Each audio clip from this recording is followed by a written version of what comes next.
Today is going to be another day where I'm going to be doing a lot of explaining, and so you can understand a concept and not as much for you to do on the assignment side. So that just so you understand what we're doing here.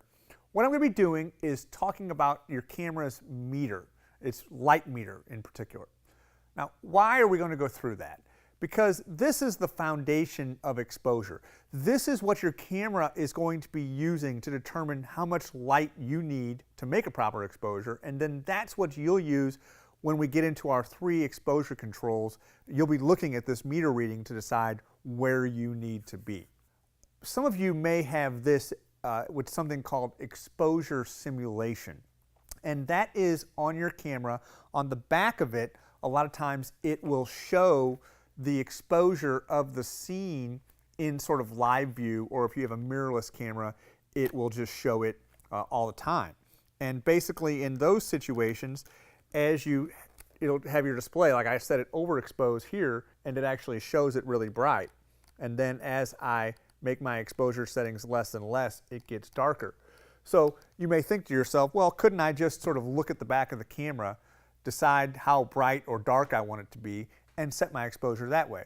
And the answer is yes, you can, if all you care about is how bright or dark it is. But remember, with exposure, we're also going to be controlling things like mood, and I guess you could kind of control it that way too, but also the effects, and we need to get into that. So even if exposure simulation is something you'll be using a lot, then you're still going to need to understand this metering concept and how these exposure controls work. Let's review kind of the meter and how this is going to appear for you. When you look through your camera or look at the LCD, what's going to happen is you'll see one of 2 things. You'll either see a scale like on this camera, and it shows basically a 0 in the middle, and it's got a -2 on the left and a positive 2 on the far right. Actually, it's positive and -3 on this camera. But the point is that it's a scale and it's centered on a 0. The 0 means that in the camera's view, that is a proper exposure, and that the further left you get into negative numbers, the more underexposed it is. So all the way to the left will probably be something like pure black. Conversely, going to the right means the camera thinks it's overexposed, and the more to the right you get, the more overexposed it'll be. And finally, you'll get to +3 or beyond, and if you get beyond that, you're probably looking at something like a pure white photo. It's going to be just dramatically overexposed, too much light for this particular scene. That's the way a lot of cameras work.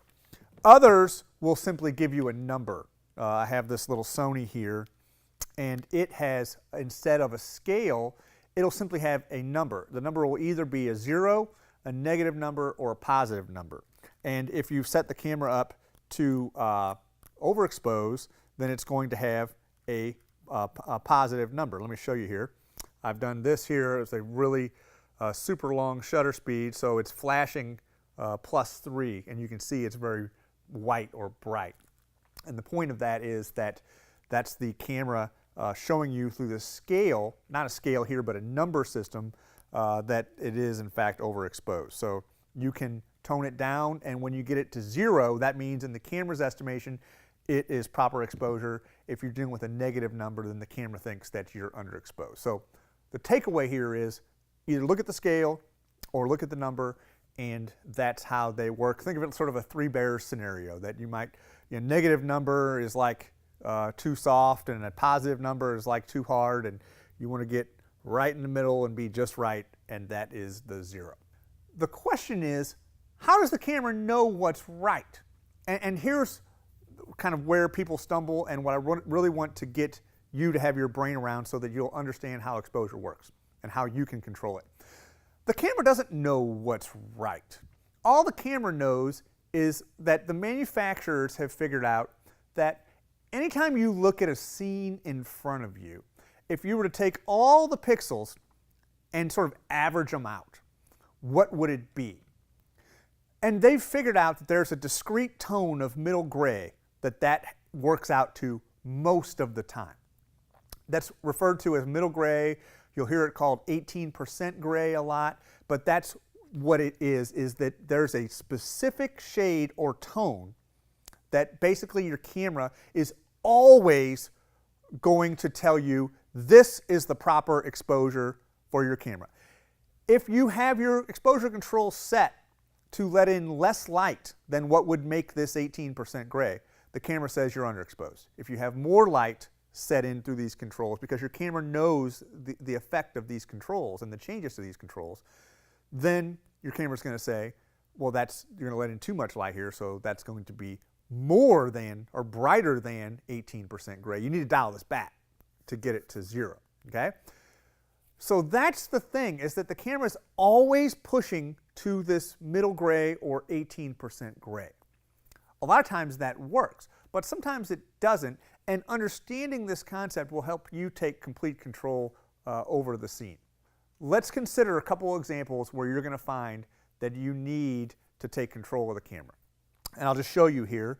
This first one, this is a picture of my wife skiing, and you can see that it's a really bright scene. Snow is white, okay? The whole scene is very bright. The camera will think that this scene is too bright. The camera wants this all to be 18% gray. So a lot of times, if you're in the snow, or if you're on the beach, or you're in a really bright situation, the camera's going to try to clamp down on that and basically make everything appear 18% gray. Your snow's going to be gray, and it won't look right. So what you have to do is overexpose the image a little bit. Okay, let's take a look at another example on the opposite side. And this is a night scene also shot in Colorado. And it is a really dark scene, obviously. So the camera looks at this and thinks, aha, this is dark. You need to add more light, add more exposure, lengthen your shutter speed, increase your ISO, open up the aperture, do something, get more light in here. And you have to know and understand, no. The camera's meter is just trying to get me to 18% gray. I don't want to be 18% gray. I want to be less than that. I want a darker image. There's a tool that'll help you with this as well. Let's look at it here in connection with the dark picture, and you can see that this is called a histogram, and we're going to talk more about this later.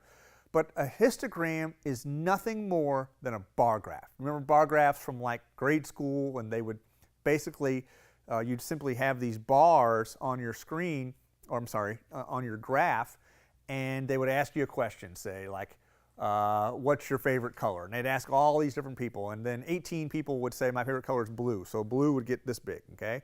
And then 9 people would say their favorite color was red, so then there'd be a bar that would be only half as tall, and then there'd be a few that said yellow, so they'd be down here. And that's all that a histogram is a bar graph, but here what you're showing is all the different tones that are available to your camera, and there's 256 of them, okay? And on the left, which will be on this side for you, will be the dark ones, and then over here on the right will be the bright ones, okay? And then there's 256 shades of each.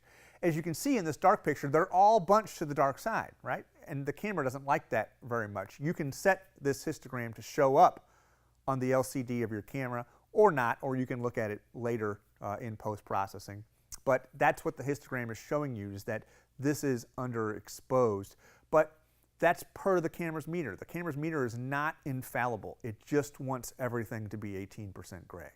Just to show you how it works on the other side too, here again is the skiing picture in the snow, and here's the histogram for that. As you can see, all the pixels are bunched to the right. The camera is telling you, this looks overexposed to me, and you just have to know, no, that's what I want. I don't want 18% gray here. So that is the underpinning of the exposure process that we're going to be using. Very often you want 0, but sometimes you're going to want it shaded to one side or another, and we're going to use that to set our 3 exposure controls through the next part of this course. And so that leads to today's assignment, and what I want you to do for today's assignment is go out and capture the sunset.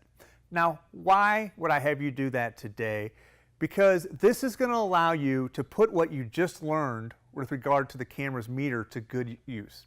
Sunsets look better slightly underexposed. This will get you off this notion that you need to center the meter all the time and allow you to use it more as a helpful guide and something to look at rather than something you need to use in lockstep every time. So go out, capture the sunset, underexpose it a little bit, watch how the colors come to life when you do so, and I think you'll end up with a really good shot.